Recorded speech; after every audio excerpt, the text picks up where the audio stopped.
Good morning students. आज बेटा आप जो टॉपिक शुरू करन लगे हैं that is computer networks. Computer networks ਨੂੰ ਕਰਨ ਤੋਂ ਪਹਿਲਾਂ ਮੈਂ ਤੁਹਾਨੂੰ ਪਹਿਲਾਂ ਦੱਸਣਾ ਚਾਹੂੰਗਾ ਕਿ ਕੰਪਿਊਟਰ ਨੈਟਵਰਕ ਹੁੰਦਾ ਕੀ ਹੈ।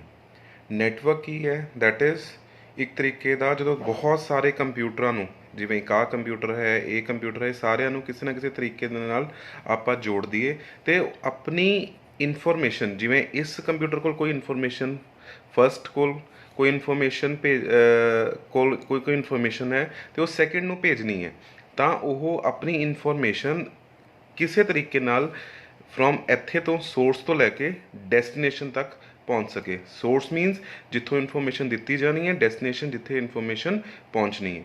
So computer network is defined as when two or more computers are connected with one another for the purpose of communicating data electronically. Means ਕਿ ਆਪਾਂ ਡਾਟਾ ਇੱਕ ਜਗ੍ਹਾ ਤੋਂ ਦੂਜੀ ਜਗ੍ਹਾ ਤੱਕ ਭੇਜਣਾ ਹੈ ਇਹਨਾਂ ਨੂੰ ਆਪਸ ਦੇ ਵਿੱਚ ਕਨੈਕਟ ਕਰਵਾ ਕੇ। ਹੁਣ ਬੇਸਿਕਲੀ ਇਹਨੂੰ ਇਹ ਵੀ ਕਹਿ ਸਕਦੇ ਹਾਂ ਕੰਪਿਊਟਰ ਨੈਟਵਰਕਸ ਕੀ ਹੈ। ਨੈਟਵਰਕ ਕੀ ਹੈ, ਇੱਕ ਤਰੀਕੇ ਦਾ ਜਾਲ ਹੈ। ਜਿਵੇਂ ਜਾਲ ਹੁੰਦਾ ਹੈ ਉਸਦੇ ਬਹੁਤ ਸਾਰੀਆਂ ਨੋਡਸ ਹੁੰਦੀਆਂ, ਉਸੇ ਤਰੀਕੇ ਨਾਲ ਇਹ ਕੰਪਿਊਟਰ ਹੈ ਇਹ ਇੱਕ ਤਰੀਕੇ ਦੀ ਨੋਡਸ ਹੈ ਅਤੇ ਇੱਕ ਨੋਡ ਤੋਂ ਦੂਜੀ ਨੋਡ ਤੱਕ ਆਪਾਂ ਡਾਟਾ ਨੂੰ ਟਰਾਂਸਫਰ ਕਰ ਸਕਦੇ ਹਾਂ। ਹੁਣ ਇਹ ਤਾਂ ਹੈਗਾ ਸੀ ਕੰਪਿਊਟਰ ਨੈਟਵਰਕਸ। ਹੁਣ ਇਹਨਾਂ ਤਾਂ ਆਪਾਂ ਸਮਝ ਲਿਆ ਕਿ ਆਪਾਂ ਇਹ ਕੰਪਿਊਟਰਸ ਨੂੰ ਜੋੜਨਾ ਆਪਸ ਦੇ ਵਿੱਚ ਤਾਂ ਕਿ ਇਹ ਆਪਸ ਦੇ ਵਿੱਚ ਕਮਿਊਨੀਕੇਸ਼ਨ ਕਰ ਸਕਣ, ਆਪਣਾ ਡਾਟਾ ਜਾਂ ਆਪਣੀ ਇਨਫੋਰਮੇਸ਼ਨ ਇੱਕ ਜਗ੍ਹਾ ਤੋਂ ਦੂਸਰੀ ਜਗ੍ਹਾ ਤੱਕ ਪਹੁੰਚਾ ਸਕਣ। ਹੁਣ ਇਹਨੂੰ ਜੋੜਨ ਦੇ ਕੀ ਮੈਥਡਸ ਹੋ ਸਕਦੇ ਆ, ਉਹ ਜੋੜਨ ਦੇ ਤਰੀਕਿਆਂ ਨੂੰ ਆਪਾਂ ਕਹਿੰਦੇ ਹਾਂ topologies. Topologies refers to the way in which network of computers is connected. ਹੁਣ ਇਹ ਨੋਰਮਲੀ ਕੁਐਸਚਨ ਜਿਹੜਾ ਹੈ ਪੇਪਰ ਦੇ ਜਾਂ ਐਗਜ਼ਾਮਸ ਦੇ ਵਿੱਚ ਪੁੱਛਦੇ ਹੁੰਦੇ ਕਿ ਵਾਟ ਇਜ਼ ਟਪੋਲੋਜੀ। ਇਹ ਬੇਸਿਕਲੀ ਟਪੋਲੋਜੀ ਮਤਲਬ ਇਹੀ ਹੈ ਕਿ ਜਿਹੜੇ ਵੀ ਆਪਣੇ ਕੋਲ ਕੰਪਿਊਟਰ ਸੀਗੇ ਉਹਨਾਂ ਨੂੰ ਕਿਸ ਤਰੀਕੇ ਦੇ ਨਾਲ ਜੋੜੀਏ ਤਾਂ ਕਿ ਆਪਣਾ ਜਿਹੜਾ ਡਾਟਾ ਹੈ ਇੱਕ ਸੋਰਸ ਤੋਂ ਲੈ ਕੇ ਡੈਸਟੀਨੇਸ਼ਨ ਤੱਕ ਬਹੁਤ ਅੱਛੇ ਤਰੀਕੇ ਨਾਲ ਪਹੁੰਚਾਇਆ ਜਾ ਸਕੇ। ਐਂਡ ਬੈਸਟ ਟੈਕਨੀਕ ਇਹਨਾਂ ਨੂੰ ਯੂਜ਼ ਕਰੀਏ ਤਾਂ ਕਿ ਆਪਾਂ ਕੰਪਿਊਟਰਸ ਨੂੰ ਇੱਕ ਅੱਛੇ ਤਰੀਕੇ ਨਾਲ ਜੋੜ ਕੇ ਅੱਛੀ ਕਮਿਊਨੀਕੇਸ਼ਨ ਜਾਂ ਇੱਕ ਅੱਛੇ ਵੇ ਨਾਲ ਇੱਕ ਜਗ੍ਹਾ ਤੋਂ ਦੂਸਰੀ ਜਗ੍ਹਾ ਤੱਕ ਡਾਟਾ ਨੂੰ ਪਹੁੰਚਾ ਸਕੀਏ। ਇਸ ਦੇ ਵਿੱਚ ਸਭ ਤੋਂ ਪਹਿਲੀ ਜਿਹੜੀ ਨਿਗਾਹ ਵਿੱਚ ਆਈ ਸੀ ਦੈਟ ਇਜ਼ ਯੋਰ ਬਸ ਟੈਪੋਲੋਜੀ। ਬਸ ਟੈਪੋਲੋਜੀ ਕੀ ਸੀ, ਇਹ ਕੀ ਕੀਤਾ, ਇੱਕ ਬੈਕਬੋਨ ਲੈ ਲਈ, ਇੱਕ ਸਿੰਗਲ ਵਾਇਰ ਲੈ ਲਈ, ਉਸ ਦੇ ਨਾਲ ਇੱਕ ਕੰਪਿਊਟਰ ਜੋੜਤਾ, ਦੂਸਰਾ ਜੋੜਤਾ, ਤੀਸਰਾ, ਚੌਥਾ, ਪੰਜਵਾਂ। ਮੀਨਸ ਇੱਕ ਲਾਈਨ ਦੇ ਵਿੱਚ ਜਿਵੇਂ ਇੱਕ ਬੱਸ ਹੁੰਦੀ ਹੈ ਉਸ ਤਰੀਕੇ ਦੇ ਨਾਲ ਇਹ ਸਾਰੇ ਕੰਪਿਊਟਰਸ ਆਪਸ ਦੇ ਵਿੱਚ ਜੋੜਤੇ by using a single backbone. This act as your single backbone or a single line or a single wire. ਇਹ ਸੀਗੀ ਤੁਹਾਡੇ ਕੋਲ ਬਸ ਟੈਪੋਲੋਜੀ। ਹੁਣ ਇਸਦਾ ਫਾਇਦਾ ਕੀ ਸੀ, ਬਹੁਤ ਈਜ਼ੀ ਟੂ ਇੰਸਟਾਲ ਹੈ, ਚੀਪ ਵੀ ਹੈ, ਸਸਤੀ ਵੀ ਹੈ। ਬਟ ਇਸਦਾ ਨੁਕਸਾਨ ਕੀ ਸੀ, ਕਿਉਂ ਆਪਾਂ ਕਿਹਾ ਕਿ ਬਸ ਟੈਪੋਲੋਜੀ ਦਾ ਕੋਈ ਫਾਇਦਾ ਨਹੀਂ ਹੈ। ਉਸਦਾ ਨੁਕਸਾਨ ਸੀ ਇੱਕ ਤਾਂ ਸਲੋ ਸਪੀਡ ਹੈ, ਇੱਕ ਕਿਉਂਕਿ ਪਹਿਲਾਂ ਡਾਟਾ ਨੇ ਇਹਦੇ ਕੋਲ ਜਾਣਾ, ਫਿਰ ਜੇ ਫੋਰਥ ਕੋਲ ਜਾਏਗਾ, ਸਪੋਜ਼ ਹੁਣ ਇੱਕ ਐਗਜ਼ਾਮਪਲ ਲੈ ਲੈਂਦੇ ਹਾਂ, ਮੈਂ ਡਾਟਾ ਭੇਜਣਾ ਸੀ ਇੱਕ ਪਹਿਲੇ ਕੰਪਿਊਟਰ ਤੋਂ ਤੀਜੇ ਕੰਪਿਊਟਰ 'ਤੇ, ਪਰ ਜਦੋਂ ਡਾਟਾ ਜਾਏਗਾ ਉਹ ਸਾਰਿਆਂ ਨੂੰ ਕੋਲ ਜਾਏਗਾ, 4 ਕੋਲ ਵੀ ਜਾਏਗਾ, 2 ਕੋਲ ਵੀ ਜਾਏਗਾ, 5 ਕੋਲ ਵੀ ਜਾਏਗਾ ਅਤੇ ਫਿਰ 3 ਕੋਲ ਜਾਏਗਾ। ਮੀਨਸ ਕਿ ਡਾਟਾ ਹੈ ਉਹ ਸਾਰਿਆਂ ਨੂੰ ਅਸੈਸੀਬਲ ਹੈ, ਸਾਰਿਆਂ ਨੂੰ ਉਸ ਡਾਟਾ ਨੂੰ ਦੇਖ ਸਕਦੇ ਹੈ। ਫਿਰ ਉਹ ਜਦੋਂ ਇੱਕ ਨੇ ਕੰਪਿਊਟਰ ਨੇ ਡਾਟਾ ਭੇਜਣਾ ਸੀ ਉਹਨੇ ਇਸ ਡਾਟਾ ਇਸ ਲਾਈਨ ਦੇ ਉੱਤੇ ਪਾਤਾ, ਪਰ ਜਦੋਂ ਇਸ ਰਿਲੇਟਡ ਨਹੀਂ ਸੀ ਇਹਨੇ ਐਕਸੈਪਟ ਨਹੀਂ ਕੀਤਾ, ਸੈਕਿੰਡ ਨਾਲ ਰਿਲੇਟਡ ਨਹੀਂ ਸੀ ਉਹਨੇ ਐਕਸੈਪਟ ਨਹੀਂ ਕੀਤਾ, ਫਿਫਥ ਨਾਲ ਰਿਲੇਟਡ ਨਹੀਂ ਸੀ ਉਹਨੇ ਐਕਸੈਪਟ ਨਹੀਂ ਕੀਤਾ, ਥਰਡ ਦਾ ਡਾਟਾ ਸੀ ਉਹਨੇ ਐਕਸੈਪਟ ਕਰ ਲਿਆ ਬਿਕੋਜ਼ ਉਸ ਦੇ ਵਿੱਚ ਆਪਾਂ ਡੈਸਟੀਨੇਸ਼ਨ ਦਾ ਐਡਰੈਸ ਵੀ ਡਿਫਾਈਨ ਕਰਦੇ। ਹੁਣ ਇਸੇ ਕਰਕੇ ਜਿਹੜਾ ਡਾਟਾ ਸੀ ਉਹਨੂੰ ਫੋਰਥ ਕੋਲ ਵੀ ਜਾਣਾ ਪਿਆ, ਸੈਕਿੰਡ ਕੋਲ ਵੀ ਜਾਣਾ ਪਿਆ, ਫਿਫਥ ਕੋਲ ਵੀ ਜਾਣਾ ਪਿਆ, ਫਿਰ ਉਹ ਤੀਜੇ ਕੋਲ ਪਹੁੰਚਿਆ। ਇਸ ਦੇ ਨਾਲ ਕੀ ਹੋਇਆ, ਜਿਹੜੀ ਆਪਣੀ ਸਪੀਡ ਸੀ ਉਹ ਸਲੋ ਹੋ ਗਈ।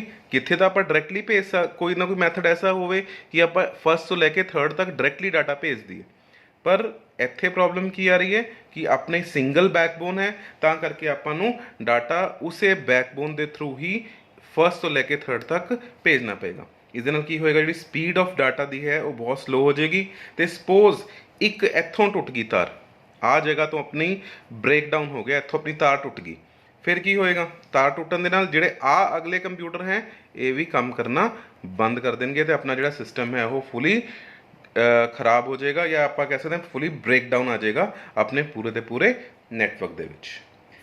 ਫਿਰ ਅਗਰ ਬਸ ਟੈਪੋਲੋਜੀ ਫਿਰ ਕੀ ਕਰ ਸਕਦੇ ਹਾਂ, ਤਾਂ ਫਿਰ ਆਪਾਂ ਗਏ ਟੂਵਰਡਸ ਰਿੰਗ ਟੈਪੋਲੋਜੀ। ਰਿੰਗ ਟੈਪੋਲੋਜੀ ਵਿੱਚ ਕੀ ਕੀਤਾ, ਆਪਣੇ ਕੋਲ ਇਹ ਕੰਪਿਊਟਰ ਸੀਗੇ, ਇਹ ਸਾਰੇ ਕੰਪਿਊਟਰਸ ਨੂੰ ਇਨ ਫਾਰਮ ਆਫ ਰਿੰਗ ਜੋੜਤਾ। ਜਿਵੇਂ ਇਹ ਕੰਪਿਊਟਰ 2 3 4 ਇਹਨਾਂ ਨੂੰ ਸਾਰਿਆਂ ਨੂੰ ਇੱਕ ਸਿੰਗਲ ਰਿੰਗ ਦੀ ਫਾਰਮ ਦੇ ਵਿੱਚ ਆਪਾਂ ਕਨੈਕਟ ਕਰਤਾ।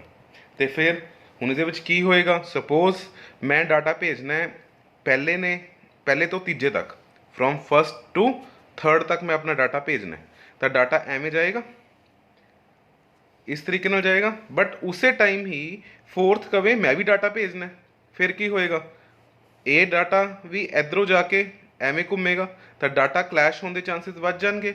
ਸਪੋਜ਼ ਸੈਕਿੰਡ ਵੀ ਕਵੇ ਮੈਂ ਡਾਟਾ ਭੇਜਣਾ ਫੋਰਥ ਨੂੰ, ਮਤਲਬ ਇਸ ਤਰੀਕੇ ਨਾਲ ਜਿਹੜਾ ਡਾਟਾ ਦੀ ਕਲੈਸ਼ਿੰਗ ਹੈ ਬਹੁਤ ਜ਼ਿਆਦਾ ਵੱਧ ਸਕਦੀ ਹੈ in case of ring topology. ਉਸ ਚੀਜ਼ ਨੂੰ ਖਤਮ ਕਰਨ ਲਈ ਇਹਨਾਂ ਨੇ ਕੀ ਕੀਤਾ, ਇਹਨਾਂ ਨੇ ਟੋਕਨ ਦਾ ਸਿਸਟਮ ਸ਼ੁਰੂ ਕੀਤਾ। ਟੋਕਨ, ਜਿਹਦੇ ਕੋਲ ਟੋਕਨ ਹੋਏਗਾ, ਜਿਸ ਕੰਪਿਊਟਰ ਦੇ ਕੋਲ ਟੋਕਨ ਹੋਏਗਾ ਉਹ ਹੀ ਡਾਟਾ ਭੇਜ ਸਕਦਾ, ਦੂਜੇ ਨਹੀਂ ਭੇਜ ਸਕਦੇ। ਤਾਂ ਇਹ ਟੋਕਨ ਜਿਹੜਾ ਸੀ ਵਾਰੀ-ਵਾਰੀ ਰੋਟੇਟ ਹੁੰਦਾ ਰਹਿੰਦਾ ਹੈ, ਜਿਹਦੇ ਕੋਲ ਟੋਕਨ ਹੋਊਗਾ ਉਹੀ ਡਾਟਾ ਭੇਜ ਸਕਦਾ। ਉਹਦੇ ਨਾਲ ਕੀ ਹੋਏਗਾ, ਡਾਟਾ ਦੀ ਕਲੈਸ਼ਿੰਗ ਰੁਕ ਜਾਏਗੀ। ਇਹ ਤਾਂ ਉਹਨਾਂ ਨੇ ਮੈਥਡ ਲੱਭ ਲਿਆ, token is used for communication. But ਇਹਦਾ ਨੁਕਸਾਨ ਕੀ ਸੀ, ਸਪੋਜ਼ ਇੱਥੋਂ ਇੱਕ ਟੁੱਟ ਗਿਆ, ਆਹ ਕਨੈਕਸ਼ਨ ਟੁੱਟ ਗਿਆ, ਆਪਣਾ ਤਾਂ ਪੂਰਾ ਨੈਟਵਰਕ ਹੀ ਖਰਾਬ ਹੋ ਗਿਆ, ਤੇ ਜੋ ਆਪਾਂ ਉਸ ਤੋਂ ਆਊਟਪੁੱਟ ਲੈਣੀ ਸੀ ਉਹ ਆਪਾਂ ਨੂੰ ਨਹੀਂ ਮਿਲ ਸਕੀ। ਸੋ ਰਿੰਗ ਟੋਪੋਲੋਜੀ ਦਾ ਇਹੀ ਨੁਕਸਾਨ ਸੀ ਕਿ ਸਪੋਜ਼ ਇੱਕ ਸਾਈਡ ਤੋਂ ਕਿਤੇ ਲਿੰਕ ਬ੍ਰੇਕ ਹੋ ਜੇ ਤਾਂ ਪੂਰਾ ਦਾ ਪੂਰਾ ਜਿਹੜਾ ਨੈਟਵਰਕ ਸੀ ਉਹ ਖਰਾਬ ਹੋ ਜਾਂਦਾ ਸੀ। ਫਿਰ ਉਹਨਾਂ ਨੇ ਸੋਚਿਆ ਕਿ ਹੁਣ ਕੀ ਕਰ ਸਕਦੇ ਹਾਂ, then they shifted towards star topology. Star topology ਦੇ ਵਿੱਚ ਕੀ ਕੀਤਾ, ਇੱਕ ਸੈਂਟਰ ਹੱਬ ਲੈ ਲਿਆ ਤੇ ਬਾਕੀ ਸਾਰੇ ਕੰਪਿਊਟਰ ਉਸ ਦੇ ਨਾਲ ਕਨੈਕਟ ਕਰਤੇ। ਉਹ ਇੱਕ ਸਟਾਰ ਦੀ ਸ਼ੇਪ ਦੇ ਵਿੱਚ ਉਹਨਾਂ ਨੇ ਉਸ ਨੂੰ ਕਨੈਕਸ਼ਨ ਬਣਾਤਾ। ਬਟ ਜਦੋਂ ਸਟਾਰ ਦੀ ਸ਼ੇਪ ਦੇ ਵਿੱਚ ਕੀ ਹੋਇਆ ਕਿ ਸਾਰੀ ਡਿਪੈਂਡੈਂਸੀ ਕਿਸ ਦੇ ਉੱਤੇ ਆ ਗਈ, ਸਰਵਰ ਤੇ। ਜੇ ਸਰਵਰ ਖਰਾਬ ਹੋ ਗਿਆ ਤਾਂ ਇਹ ਸਾਰੇ ਦੇ ਸਾਰੇ ਸਿਸਟਮ ਵੀ ਰੁਕ ਜਾਣਗੇ। ਮੀਨਸ ਡਿਪੈਂਡੈਂਸੀ ਇੱਕ ਸੈਂਟਰਲ ਪੁਆਇੰਟ ਆਫ ਸਿਸਟਮ ਦੇ ਉੱਤੇ ਆ ਕੇ ਰੁਕ ਜਾਏਗੀ। ਹੁਣ ਇਸ ਦੇ ਵਿੱਚ ਮੈਂ ਦੋ ਟਰਮਸ ਯੂਜ਼ ਕਰ ਰਿਹਾ, server and client. Basically server ਕੀ ਹੈ, ਸਰਵਰ ਵੀ ਇੱਕ ਤਰੀਕੇ ਦਾ ਕੰਪਿਊਟਰ ਹੀ ਹੁੰਦਾ, ਬਟ ਇੱਕ ਐਸਾ ਕੰਪਿਊਟਰ ਹੁੰਦਾ ਹੈ ਜਿਸ ਦੇ ਵਿੱਚ ਜਿੰਨਾ ਮਰਜ਼ੀ ਡਾਟਾ ਤੁਸੀਂ ਸਟੋਰ ਕਰ ਸਕਦੇ ਹੋ। ਉਹਦੀ ਹਾਰਡ ਡਿਸਕ ਬਹੁਤ ਜ਼ਿਆਦਾ ਹੁੰਦੀ ਹੈ, ਉਹਦੇ ਬਹੁਤ ਜ਼ਿਆਦਾ ਡਾਟਾ ਦੀ ਸਟੋਰੇਜ ਕੀਤੀ ਜਾ ਸਕਦੀ ਹੈ, ਅਤੇ ਉਸਦੇ ਵਿੱਚ ਆਪਣੇ ਕੋਲ ਗ੍ਰਾਫਿਕ ਕਾਰਡਸ ਵਗੈਰਾ ਨਹੀਂ ਹੁੰਦੇ। ਆਪਾਂ just simply for storage of data ਵਾਸਤੇ ਜਾਂ ਡਾਟਾ ਅਸੈਸਿਬਿਲਿਟੀ ਵਾਸਤੇ ਵਧਾਉਣ ਵਾਸਤੇ ਆਪਾਂ ਇੱਕ ਸਿਸਟਮ ਨੂੰ ਵੱਡਾ ਕੰਪਿਊਟਰ ਬਣਾ ਲੈਂਦੇ ਇੱਕ ਤਰੀਕੇ ਦਾ। ਇਹ ਲਗਾ ਲਓ ਇੱਕ ਬਹੁਤ ਵੱਡਾ ਬੈਗ ਹੈ ਜਿਸ ਦੇ ਵਿੱਚ ਤੁਸੀਂ ਕੁਝ ਵੀ ਪਾ ਸਕਦੇ ਹੋ, ਉਹ ਹੋ ਗਿਆ ਇੱਕ ਤਰੀਕੇ ਦਾ ਸਰਵਰ। ਅਤੇ ਜਿਹੜੇ ਉਸ ਤੋਂ ਆਪਣੇ ਕੋਲ ਬਾਕੀ ਡਾਟਾ ਹੈ ਲੈਂਦੇ ਆ ਉਹ ਕਲਾਇੰਟਸ। ਹੁਣ ਇਹਦੀ ਲਾਈਵ ਐਗਜ਼ਾਮਪਲ ਕਿਵੇਂ, ਫੇਸਬੁੱਕ ਤਾਂ ਸਾਰੇ ਯੂਜ਼ ਕਰਦੇ ਹੋ, ਜਿਵੇਂ ਲਿਖਦੇ ਹੋ www.facebook.com, ਨੈਟ ਦੇ ਉੱਤੇ ਗਏ, ਫੇਸਬੁੱਕ ਖੋਲ੍ਹਿਆ, ਆਪਣੇ ਆਪ ਹੀ ਤੁਹਾਨੂੰ ਜਿਹੜਾ ਤੁਸੀਂ ਡਾਟਾ ਪਹਿਲਾਂ ਵੀ ਰੱਖਿਆ ਹੋਇਆ ਕਿੱਥੇ ਜਾਂਦਾ ਉਹ ਇੱਕ ਫੇਸਬੁੱਕ ਦਾ ਸਰਵਰ ਹੈ ਜਿੱਥੇ ਉਹ ਡਾਟਾ ਸੇਵ ਹੁੰਦਾ ਹੈ। ਅਤੇ ਜਦੋਂ ਤੁਸੀਂ ਉਸ ਨੂੰ ਰਿਕੁਐਸਟ ਕਰਦੇ ਹੋ www.facebook.com ਆਪਣਾ ਯੂਜ਼ਰ ਲੌਗਇਨ ਭਰਦੇ ਹੋ ਤਾਂ ਤੁਸੀਂ ਉਸਦੇ ਕਲਾਇੰਟ ਬਣ ਜਾਂਦੇ ਹੋ, ਅਤੇ ਜੋ ਤੁਸੀਂ ਪਹਿਲਾਂ ਉਸਦੇ ਵਿੱਚ ਫੇਸਬੁੱਕ ਸੇਵ ਕੀਤਾ ਹੋਇਆ ਉਹਦੇ ਸਰਵਰ ਤੋਂ ਤੁਸੀਂ ਅਸੈਸ ਕਰਕੇ ਆਪਣਾ ਦੇਖ ਸਕਦੇ ਹੋ। So it is a live example of your server client system or just as a method by which we are communicating. ਹੁਣ ਸਟਾਰ ਟੋਪੋਲੋਜੀ ਦੇ ਵਿੱਚ ਕੀ ਹੋਇਆ, if the server or hub fails then the network will fail. So ਇਸ ਚੀਜ਼ ਨੂੰ remove ਕਰਨ ਲਈ then we have shifted towards another technology that is your mesh topology. Mesh ਕੀ ਹੈ, ਮੈਸ਼ ਹੁੰਦਾ ਹੈ ਇੱਕ ਤਰੀਕੇ ਦਾ, ਅਗਰ ਪੰਜਾਬੀ 'ਚ ਗੱਲ ਕਰੀਏ ਤਾਂ ਗਾਹ ਕਹਿੰਦੇ ਨਾ ਕਿ ਸਾਰੇ ਇਕੱਠੇ ਹੋ ਗਏ, ਤਾਂ ਇਸ ਦੇ ਵਿੱਚ ਇੱਕ ਸਿਸਟਮ ਜਿਹੜਾ ਹੈ ਉਹ ਸਾਰਿਆਂ ਨਾਲ ਕਨੈਕਟਡ ਹੁੰਦਾ। ਮਤਲਬ ਆਹ ਜਿਹੜਾ ਸਿਸਟਮ ਸੀ ਇਹ ਇੱਥੋਂ ਇਸ ਦੇ ਨਾਲ ਵੀ ਕਨੈਕਟਡ, ਇਸ ਵੇ ਨਾਲ ਡਾਇਰੈਕਟਲੀ ਕਨੈਕਟਡ ਹੈ, ਈਵੇਂ ਵੀ ਕਨੈਕਟਡ ਹੈ, ਇਸ ਤੀਜੇ ਲਿੰਕ ਦੇ ਨਾਲ ਵੀ ਕਨੈਕਟਡ ਹੈ। ਮੀਨਸ ਇੱਕ ਸਿਸਟਮ ਹੈ ਉਹ ਤਿੰਨ ਮੈਥਡਸ ਨਾਲ ਕਨੈਕਟਡ ਹੈ, ਅਤੇ ਹਰ ਸਿਸਟਮ ਇੱਕ ਦੂਜੇ ਨਾਲ ਕਿਸੇ ਨਾ ਕਿਸੇ ਮੈਥਡ ਦੇ ਨਾਲ ਕਨੈਕਟਡ ਹੁੰਦਾ। ਤੋ ਵੀ ਕਾਂਟ ਸੇ ਇਟ ਕਿ ਉਹ ਕਿਸ ਤਰੀਕੇ ਨਾਲ ਉਹ ਤਾਰਾਂ ਆਪਸ ਦੇ ਵਿੱਚ ਕਨੈਕਟ ਹੋਈਆਂ ਹੋਈਆਂ। ਅਤੇ ਮੈਸ਼ ਟੋਪੋਲੋਜੀ ਦੇ ਵਿੱਚ ਇਸ ਦੇ ਵਿੱਚ ਡੈਡੀਕੇਟਿਡ ਲਿੰਕ ਹੁੰਦਾ ਹੈ ਬਿਟਵੀਨ ਦ ਟੂ ਸਿਸਟਮਸ। ਇਹ ਡੈਡੀਕੇਟਿਡ ਲਿੰਕ ਹੋਣ ਕਰਕੇ ਕੀ ਹੋਏਗਾ, ਜੇ ਇੱਥੇ ਤੋਂ ਡਾਟਾ ਇੱਥੇ ਭੇਜਣਾ ਹੈ ਤਾਂ ਈਜ਼ੀਲੀ ਆਪਾਂ ਡਾਟਾ ਦੀ ਟ੍ਰਾਂਸਫਰਿੰਗ ਕਰ ਸਕਦੇ ਹਾਂ। Due to dedicated link there is no data traffic congestions, data ਰੁਕੇਗਾ ਨਹੀਂ, ਜੋ ਸਿੱਧਾ ਦਾ ਸਿੱਧਾ ਡਾਟਾ ਇਹਦੇ ਕੋਲ ਜਾ ਸਕਦਾ ਹੈ। ਇੱਥੇ ਤੋਂ ਇੱਥੇ ਭੇਜਣਾ ਹੈ, ਡਾਟਾ ਇੱਧਰੋਂ ਚਲਾ ਜਾਏਗਾ, ਜੇ ਡਾਟਾ ਇਸ ਸਿਸਟਮ ਤੱਕ ਭੇਜਣਾ ਤਾਂ ਇਹ ਇਸ ਤਰੀਕੇ ਨਾਲ ਚਲਾ ਜਾਏਗਾ। ਸੋ ਇਸ ਦੇ ਵਿੱਚ ਜਿਹੜੀ ਪ੍ਰੋਬਲਮ ਸੀ ਡਾਟਾ ਕੰਜੈਸ਼ਨ ਦੀ, ਉਹ ਜਿਹੜੀ ਹੈ ਉਹ ਘਟ ਜਾਂਦੀ ਹੈ।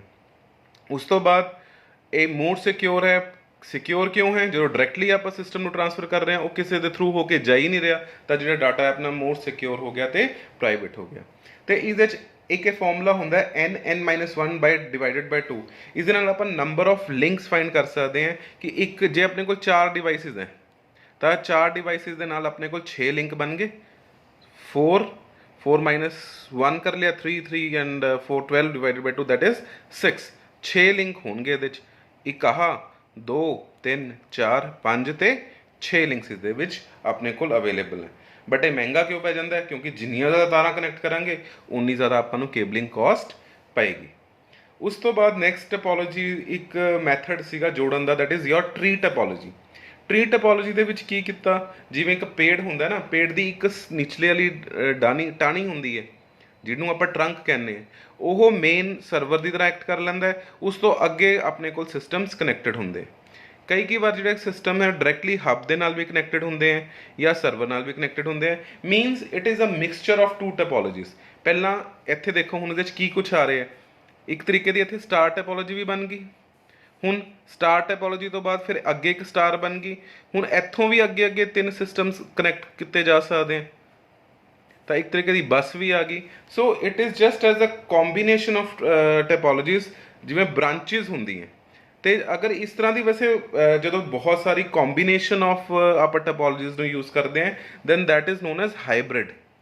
ਉਹਨੂੰ ਕੀ ਕਹਿੰਦੇ ਹਾਈਬ੍ਰਿਡ ਟਪੋਲੋਜੀ। ਹਾਈਬ੍ਰਿਡ ਟਪੋਲੋਜੀ ਦੇ ਵਿੱਚ ਹੋਏਗਾ ਕਿ ਜਦੋਂ ਨੰਬਰ ਆਫ ਟਪੋਲੋਜੀਜ਼ ਆਪਾਂ ਮਿਕਸ ਕਰਕੇ ਇੱਕ ਟਪੋਲੋਜੀ ਬਣਾ ਲੈਂਦੇ that is your hybrid topology. But जो ट्री है ट्री ਦੇ ਵਿੱਚ ਇੱਕ सेंटर सिस्टम होएगा उसके नाल ब्रांचेस कनैक्टेड है।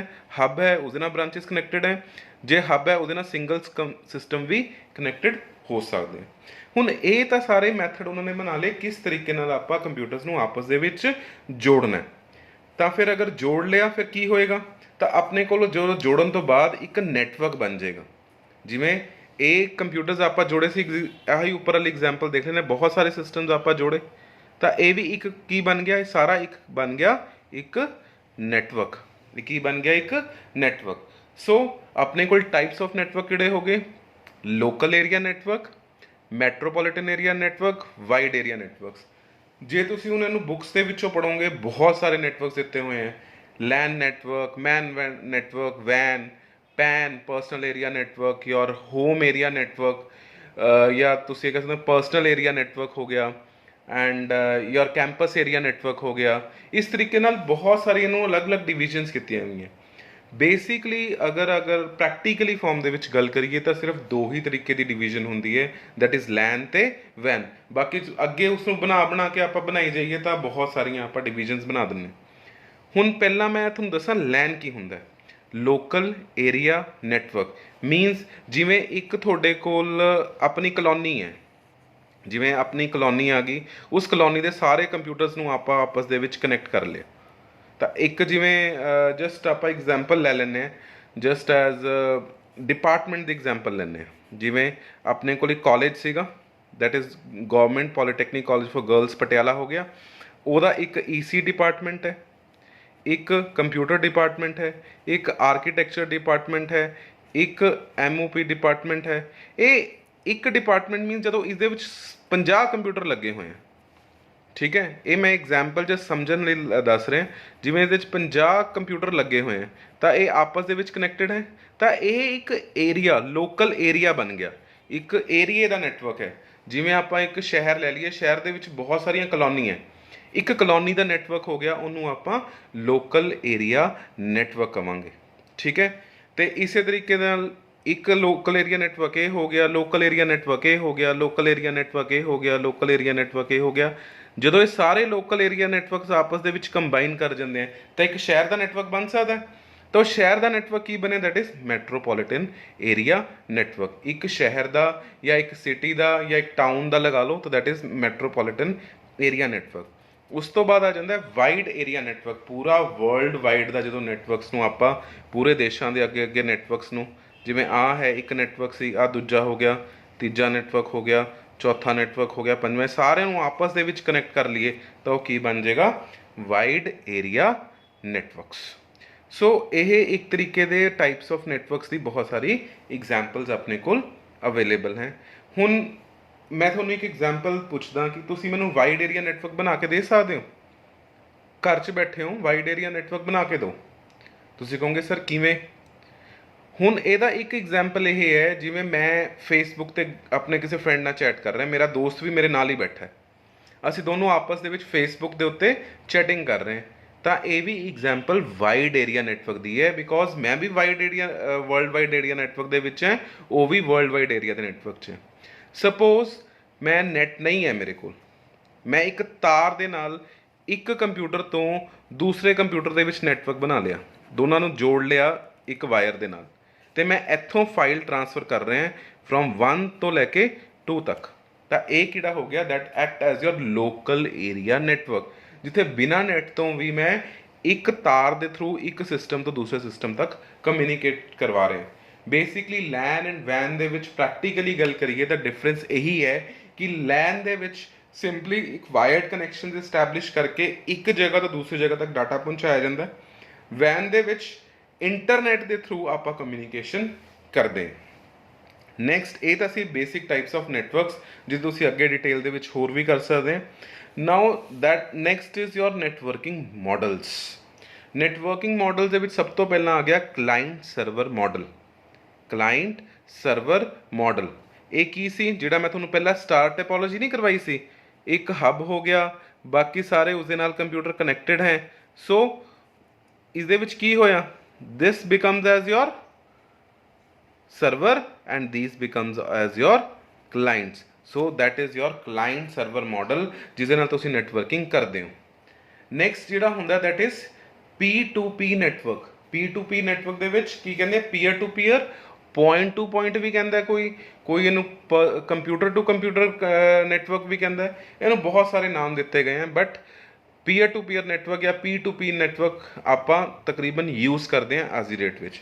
ਇਹਦੇ ਵਿੱਚ ਕੀ ਹੁੰਦਾ ਹੈ, ਦੋ ਸਿਸਟਮ ਜਿਹੜੇ ਹੈ ਉਹ ਆਪਸ ਦੇ ਵਿੱਚ ਡਾਇਰੈਕਟਲੀ ਕਨੈਕਟਡ ਹੁੰਦੇ ਆ ਫॉर ਟ੍ਰਾਂਸਫਰਿੰਗ ਆਫ ਫਾਈਲਸ। ਉਸਦੇ ਵਿੱਚ ਇੱਕ ਸੈਂਟਰਲੀ ਕੋਈ ਕਹਿ ਸਕਦੇ ਹਾਂ ਸੈਂਟਰਲੀ ਕੋਈ ਆਪਣੇ ਕੋਲ ਸਰਵਰ ਨਹੀਂ ਹੈਗਾ ਜਿਹਦੇ ਥਰੂ ਹੋ ਕੇ ਹੀ ਆਪਾਂ ਡਾਟਾ ਟ੍ਰਾਂਸਫਰ ਕਰ ਸਕਦੇ ਹਾਂ। ਕਲਾਇੰਟ ਸਰਵਰ ਦੇ ਵਿੱਚ ਕੀ ਸੀ, ਇੱਥੇ ਤੋਂ ਮੈਂ ਡਾਟਾ ਇੱਥੇ ਭੇਜਣਾ ਤਾਂ ਬਾਏ ਹੱਬ ਦੇ ਥਰੂ ਹੀ ਡਾਟਾ ਜਾਏਗਾ, ਇੱਕ ਸੈਂਟਰਲੀ ਸਰਵਰ ਹੈ ਜਾਂ ਸੈਂਟਰ ਸਰਵਰ ਦੇ ਥਰੂ ਹੋ ਕੇ ਜਾਏਗਾ, ਬਟ ਇਹਦੇ ਵਿੱਚ ਡਾਇਰੈਕਟਲੀ ਇੱਕ ਸਿਸਟਮ ਦੂਸਰੇ ਸਿਸਟਮ ਤੱਕ ਡਾਇਰੈਕਟਲੀ ਕਨੈਕਟਡ ਹੁੰਦਾ ਹੈ ਤੇ ਆਪਣੀ ਫਾਈਲ ਟ੍ਰਾਂਸਫਰਿੰਗ ਕਰ ਸਕਦਾ ਹੈ।